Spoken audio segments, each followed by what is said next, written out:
Salut, je suis JB, Bison Bleu, je suis un professionnel de l'image et aujourd'hui je vais vous apprendre à régler votre R5 comme un pro. Ça ne veut absolument pas dire qu'il sera bien réglé, mais il sera réglé comme un pro. Alors c'est parti, allons-y. Ouais.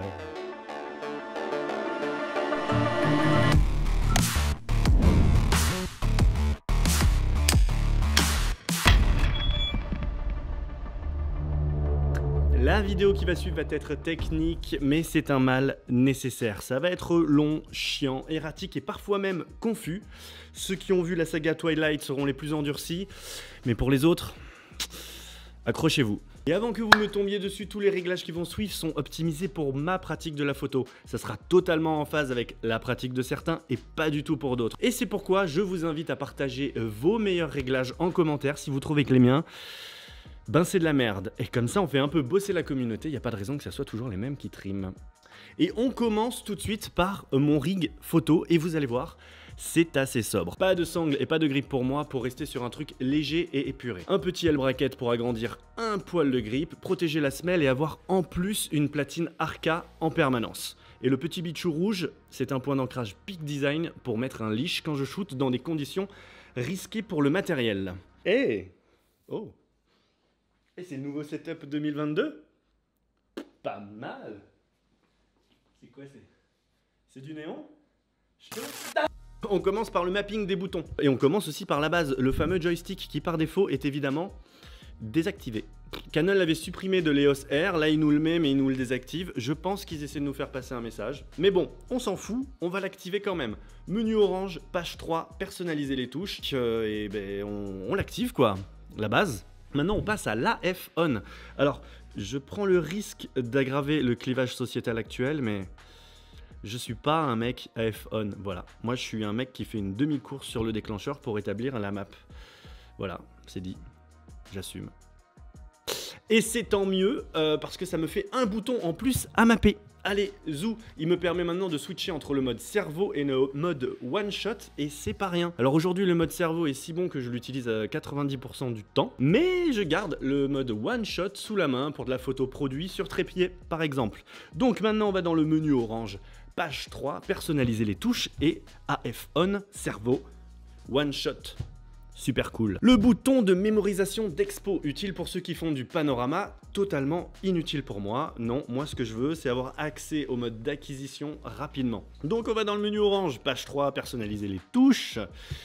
Boum! Et maintenant j'accède aux différentes rafales rapidement. Et d'ailleurs, je reste la plupart du temps en rafale basse, parfaite en portrait. Elle est suffisamment rapide pour attraper des expressions et ne pas surcharger les cartes. Et en plus, on peut faire du one shot sans double déclenchement, ce qui est assez dur en rafale rapide.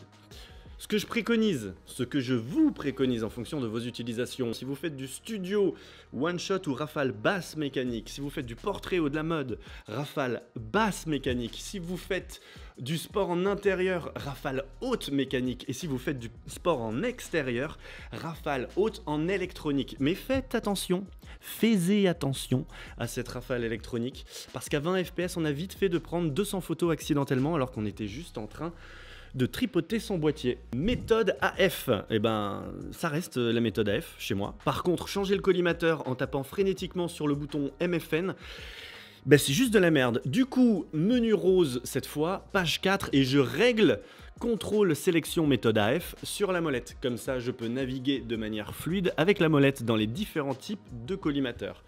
Boum, gain de temps critique, merci JB, tout ça, je m'abonne. Je m'abonne. C'est bon? D'ailleurs, qu'est-ce qu'on fait de ce bouton MFN? Eh ben, on va l'assigner pour accéder directement au mode vidéo. Là-dessus, vous allez gagner un temps de fou aussi en run and gun photo-vidéo, car passer de la photo à la vidéo, c'est vraiment le point faible du R5, selon moi, car il n'y a pas de switch dédié, comme sur un 5D ou comme sur un R3. Quand vous appuyez directement sur le bouton enregistrer, ça vous amène au mode C3, quoi qu'il se passe, après on est obligé de tout... Bon, bref, c'est le bordel. Donc, en appuyant sur MFN, vous allez aller directement dans le dernier mode vidéo utilisé, ce qui est beaucoup plus praticable. Menu orange, tout ça, vous avez compris où c'est, bouton MFN, voilà. J'ai mis les ISO sur la molette mode. Elle est pas géniale cette molette d'ailleurs. Comme ça, en manuel, j'ai tout mon triangle d'expo accessible sans détour. Menu orange, page 3, tout ça, ça commence à être fatigant. Maintenant, j'ai l'ouverture sur la roue codeuse, la vitesse sur la molette frontale et les ISO sur cette nouvelle molette qu'on va appeler la molette cool. Non, franchement, Canon, niveau molette, ils nous ont régalé. Ils sont pas mi-molette chez Canon. Allez JB, faut finir cette vidéo. Le bouton lock, je le conserve parce que je fais pas mal de studios et quand je shoot du produit par exemple toute la journée, ça me rend fou de voir que mon expo s'est décalé quand j'ai tripoté le boîtier. Du coup, je règle, je lock et ça ne bouge plus. Et le bouton de check de la profondeur de champ qui était super utile quand même à l'âge de la pellicule, aujourd'hui on peut déclencher juste pour checker plus précisément sa profondeur de champ. Je lui ai assigné une fonction beaucoup plus utile aujourd'hui, à savoir la mise en veille. Car chez Canon, il y a bien un truc qui est moins bien que chez la concurrence, c'est le switch on-off qui n'est pas accessible de la main droite. Donc sur un boîtier qui peut consommer de la batterie comme on consomme des Doritos Nacho Cheese, pouvoir l'éteindre entre deux déclenchements, ça aurait pas été du luxe. Mais bon, on va se consoler avec ce bouton. Je désactive aussi l'écran arrière en appuyant plusieurs fois sur info pour grappiller encore un poil de batterie et je réapprends à utiliser ce foutu écran d'épaule pour les réglages et je contrôle aussi mes apports de glucides parce que tout ça, ce sont des habitudes saines. Le bouton 7 est réglé pour afficher l'image en taille réelle et checker rapidement le piqué et ça se fait en 2 temps. D'abord, menu orange, page 3, bouton 7, agrandir les images pendant la lecture. Puis, on va établir où on zoome et à quel point on zoome. Et donc ça, c'est dans le menu bleu cette fois. Page 4, agrandissement, et je mets taille réelle depuis le collimateur sélectionné. Ce qui va m'afficher pile poil la zone de focus. Gros gain de temps pour ma part à la review des photos avec ce réglage-là. On a fait le tour des boutons. Alors faites-moi des retours, mais franchement ce layout pour moi est assez solide. Avant j'utilisais C1, C2 et C3 pour programmer un mode sport, un mode portrait et un mode studio par exemple. Et aujourd'hui je les utilise plus du tout en photo parce que j'ai tous les réglages accessibles sous les doigts et je peux faire les changements extrêmement rapidement. Allez, on plonge dans les menus. Accrochez-vous, on est ensemble jusqu'à la fin. Rien à signaler dans le menu rouge, je laisse tous mes réglages d'origine, sauf un. Et c'est là que la vidéo devient hautement polémique. Oui, je shoot en sRGB. No, God, please, no! No! No! No! Je préfère shooter avec un gamut plus réduit pour ne pas avoir de surprise en publiant sur le net et surtout pour que mes clients n'aient pas de problème de compatibilité. D'ailleurs, j'ai réglé mon Capture One, Lightroom et Photoshop en sRGB aussi pour avoir un tunnel de retouche clean et ultra compatible. Si jamais je shoot un projet super spécifique avec des couleurs saturées dont je contrôle aussi l'impression ou la diffusion, alors oui, je veux bien shooter en Adobe RVB. Mais pour la plupart d'entre vous, je vous le dis, vous avez plus à y perdre qu'à y gagner. Donc si j'étais vous, sRGB. Autofocus, allez, on va pimper un peu cet autofocus. On va en page 1. Le R5 est livré avec l'option AF continue activée. What the fuck?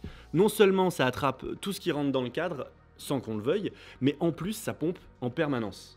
Allez, hop, on désactive. Par contre, ce qu'on active, c'est le guide de mise au point qui est une véritable merveille en studio quand on passe en manuel. Et ça, c'est en page 2. Page 3, pour le scénario autofocus, moi je suis sur le numéro 2, dont j'augmente l'accroche et dont j'augmente aussi la vitesse. Et page 4, le changement de sujet suivi sur 0. Vous l'aurez compris, je veux un AF qui attrape et qui ne lâche rien, comme un pitbull dans une maternelle. Et enfin, je définis le collimateur central comme collimateur de départ. Comme ça, je définis quel est le sujet à traquer en posant le collimateur dessus et je commence à traquer en entamant une demi de course. Une fois la traque entamée, elle ne lâche plus pour quelque raison que ce soit. Et pour recentrer le collimateur, un petit appui sur le joystick et on est bon, vous l'avez compris, je fais absolument pas confiance dans l'autofocus du R5 pour choisir le sujet à traquer. Voilà, vous avez à peu près le même R5 que moi. N'oubliez pas de partager vos réglages si vous pensez que ça en vaut la peine. Si j'ai oublié des trucs, j'essaierai de tenir un petit SAV dans les commentaires. Et ça y est, je regrette déjà ce que je viens de dire. Si vous êtes arrivé au bout de cette vidéo, bravo, vous êtes un guerrier, ou alors vous avez des gros problèmes de sociabilité, alors bah sortez dehors, faites du sport et sociabilisez. Cette vidéo est déjà bien trop longue, donc je vais réserver les réglages vidéo pour une prochaine vidéo. Ça fait 3 fois le mot vidéo dans la même phrase. C'était JB, bison bleu. Ciao.